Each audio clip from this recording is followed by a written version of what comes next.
All right. So let's talk about kind of the opportunity cost of a swap. That is whether we actually save money or sometimes lose money with a swap. Ultimately, it's not really about profit necessarily with a swap. It's more about eliminating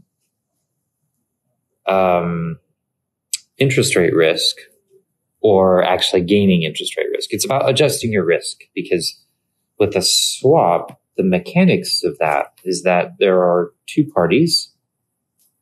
And if this is an interest rate swap, one party agrees to pay a fixed interest rate at a set interval, maybe every 6 months. And then the other party agrees to pay a floating rate. Again, at the same time interval, they'll pay floating. Maybe it's LIBOR, maybe it's SOFR, it's some other benchmark. They pay floating, and that means that this other side, those payments go to the other side. And so this side receives that floating payment. And likewise, since this side pays a fixed rate, pre-specified every 6 months, that goes over here, and this side receives a fixed rate. So it's really just about transferring risk. Two parties agreeing to transact with each other. And it's usually not just every 6 months, but it's like they agree today to transact and do this thing every 6 months for a preset duration, maybe 1 year, maybe 5 years. You know, if both of these parties have bonds that are 5 years to maturity, and one has a bond that pays floating interest rates, and the other has a fixed interest rate, since they both have 5 years to maturity, they may both like a swap that's 5 years. And the idea here is that, let's say the party on the left pays a fixed rate as part of this swap. That allows them to effectively lock in the rate at which they're going to pay. And in return, they're going to get whatever floating rates are in the market. Whatever LIBOR does, for example, over the next 5 years, they're just going to get paid LIBOR. And as part of this swap, that's really nice, because if they already have a loan that's variable, somewhere outstanding over here, floating outside of the swap, then they pay fixed payments, and they are getting this LIBOR to go and pay off the LIBOR component of their variable rate loan. And so what's happening, just conceptually speaking here, is that a party with a variable rate loan can, with a swap, make fixed payments through that swap, receive floating payments from that swap in return, and then use those floating payments to pay off any time an interest rate is due, the variable interest on their underlying loan that they have, money that they borrowed from some other bond that they issued. So for a few examples of this, there's some other videos to take a look at. But what I want to just illustrate here is how this works numerically, because you may benefit from a swap or you may not. it really depends in this type of situation what interest rates do. So, if you enter into a swap, for example, you have a variable rate loan, you enter into a swap and you pay fixed. And if interest rates rise, then that's great for you because interest rates are rising, but you're still paying that fixed rate no matter what. So you sort of eliminated that rising rate risk. But it could go the other way too. If you have a situation where you agree to get into this swap, you're paying a fixed interest rate as a result, but interest rates fall, then you sort of have this lost opportunity cost, because if you had not entered into this swap to pay fixed in the first place, you could have enjoyed the lower interest rates as a result of LIBOR or the other benchmark rates out there falling. So this is what I mean. It's not so much about, it's more about risk elimination, entering in a swap. Do you really think that interest rates are going to rise? Do you think they're going to fall? Or do you just not want to make a bet on that? That's what swaps are really used for. It's for companies to manage their risk. So here's a concrete example. We have a company, let's say you're working in the Treasury Department of a company, you issue debt of $4 million. It's variable because you're paying LIBOR plus 2% each year. Payments you make every 6 months. It's semi-annual. And it's a two-year loan. Expires in 2 years, matures in 2 years. So let's suppose you've just made a payment on this loan and you're just looking at the next 6 months and you want to hedge out the payment that's coming due 6 months from now. You want to enter into a swap to hedge out the next 6 months, the remaining 6 months, and so on and so forth for the remainder of this 2-year loan. Let's look at what just happens for the next 6 months. So let's suppose LIBOR right now at this time that we're thinking about entering into this swap is 4.04% per year. And what we want as part of the swap is to pay fixed and receive LIBOR, receive floating. And if we do that, we know what we're going to receive as far as we're going to receive LIBOR, whatever that is. And our fixed payment, that just depends on negotiations and the counterparty and all that. But for this example, let's say we pay 6.02% on an annualized basis to this as our sort of side to the party of this swap. So we're actually paying a little bit of a premium here. If we compare LIBOR plus the credit risk premium of 2% on our loan, we're actually paying almost 1% higher as a premium for this fixed payment. So right now, it's actually not a benefit to us. The benefit we're getting is we're locking in fixed. And if interest rates rise further, then we're protected from that. And we'll see how that works in just a second. But I want to distinguish here. Here, we're looking at characteristics of our loan in this green box here. And separately, what we're doing is entering into a swap with characteristics you see here in brown. And our loan remains forever variable. It's just that effectively we're making it fixed because these two things work together in tandem to offset each other. So let's see how this works. The next 6 months, let's say the next 6 months go by and LIBOR has risen by 50 basis points or 0.5%.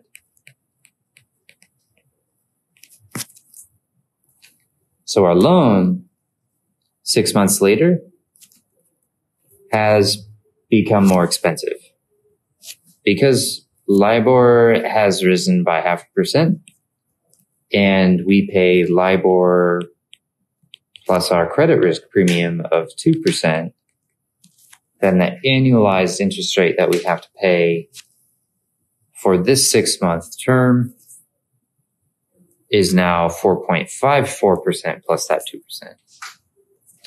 where LIBOR has gone up. So the interest rate in 6 months is 6.54% annualized. That's our new payment. Now, technically, since this is a semi-annual payment that we're making, and then the 6.54 number is annualized, if we want to figure out the effective interest rate for that 6-month payment, we can divide it by 2 to get like kind of a 180-day interest rate. And that number is going to be the 3.270%. So this is all about the loan.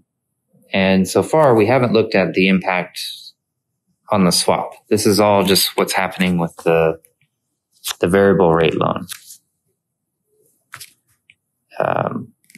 6 months later. And so the next step is to look at what happens with the swap 6 months later. As interest rates have risen, what's happened as part of us and this swap. And the first thing we can know is that nothing has really changed with our fixed rate component. By definition, we agreed to pay fixed, receive floating. Fixed means we paid 7.02% no matter what happens. So if we want to look at the cost of this 7.20% interest rate, this is an annualized number. Similarly, if we want to just see what that is on a 6-month basis, we divide by 2, or 3.51% on a 6-month basis. So this is what we pay.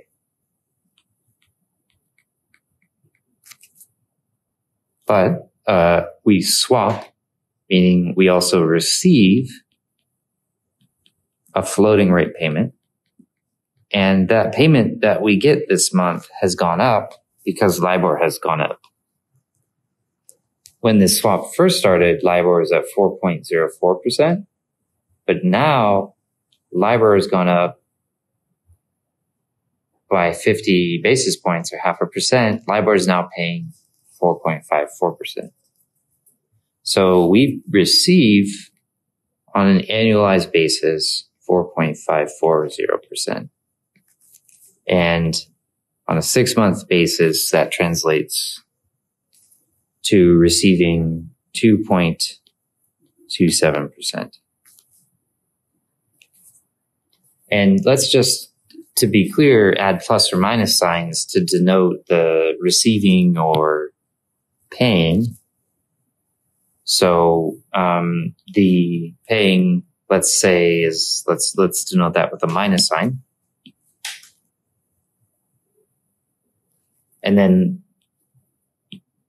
the opposite for receiving, this is money that we're actually going to get into our account as part of the swap, plus 2.27%. And while we're at it, let's just go back to our bond component here. This is money that we pay out as a bond to our investors. So paying, that's a minus 3.27%. So these are two separate things. Here is what's going on with our bond after 6 months. And here, separately, it's a different financial contract that's working in tandem, is what's going on with our swap in 6 months. And what we're interested in is how these are working together. So if we take these two boxes on the right, the key payments and receipt of funds from the two of them, bond, we pay 3.27% to our investors. And the swap, we also pay to the other side of the swap 3.51% as a fixed payment. But on the other side of that swap, we're also receiving 2.27% as a positive number, as a payment. And if we add all these up together, our effective cost for this 6-month payment is minus 4.510%. So we're paying 4.5% for this 6-month period. Bond and swap together, this is our effective payment. And if we recall that we have a $4 million loan that this is based on, and by the way, the swap itself also has to be $4 million, then our effective interest cost in dollar terms based on this 4.5% is about $180,000. So we pay that out in interest for this 6-month period. And I think the thing that we're really interested in this video is, was this a good move or a bad move in hindsight? That is, did we save money with this swap, or would we actually, in hindsight, have been better off without it? So let's call this box here that I'm drawing our with a swap interest payment. And if I shrink this a little bit and move it to the left, I can compare how that works, or how that compares to without a swap interest payment. If we had just made a payment on our debt and not dealt with a swap at all, so we just decided to pay our variable rate on our debt, whatever it was, whatever LIBOR ended up being at, we just took the risk and paid it. And that is going to be, well, the amount of our loan is no different either way. It's still $4 million. But if we just look at this loan component here, 6 months later, we paid LIBOR plus the credit risk premium here. So we paid the two together on an annualized basis. That was 6.54%. We divide that by 2. Our loan, we paid 3.27%. And so on a dollar basis, with that higher LIBOR, that's what we had to pay for an interest rate payment of $130,000 roughly. And so then if this is what we had to pay if we had not entered into the swap, and on the left is what we had to pay if we did enter the swap, then we can just compare these two numbers to see which one gave us a better financial outcome. And we see that the difference between the two is that with the swap, we're actually worse off. We ended up paying an additional $49,600 in interest, at least for the first 6 months. So if you stop and think about it, it might be a little puzzling. We're like, well, LIBOR rose, and so we should be protected from the from interest rates rising too much. We pay fixed and receive floating, and that's true. But it's just that in this example, the cost of entering into this swap, our fixed rate was high enough that we didn't really benefit with this level of interest rates rising. If interest rates rose by, quite a bit more, say 250 basis points, that's when this thing would, likely really start to kick in. We'd still be paying $180,000 as part of this, with a swap, we'd still be paying a fixed amount. The interest rate that we would receive would go up just by enough to offset the increased cost on our bond. So the $180,000 stays the same. But you would see that this amount, if we were without a swap, to have this go up by 1% means that if we were without a swap, our payments go up quite a bit more. And then at this point, we're at 170,000. We still really haven't reached that threshold in which this swap starts to make sense. In fact, it really takes us getting somewhere around 300 basis points increase in LIBOR before this thing goes up by enough, our underlying goes up by enough to make the swap greater than 180,000. So with the swap, it's really, there's a threshold. In this case, we finally reached it at 300 basis points increase in LIBOR, at which it starts to make sense. And that threshold really depends on the amount of fixed rate that we have to pay as part of entering into that swap. And so the takeaway really is that we are really kind of better off without the swap, unless LIBOR increases by a pretty substantial amount. And at that point, we end up at a position where with the swap, the minus 180,000 is starting to look better than if we had just remained unhedged.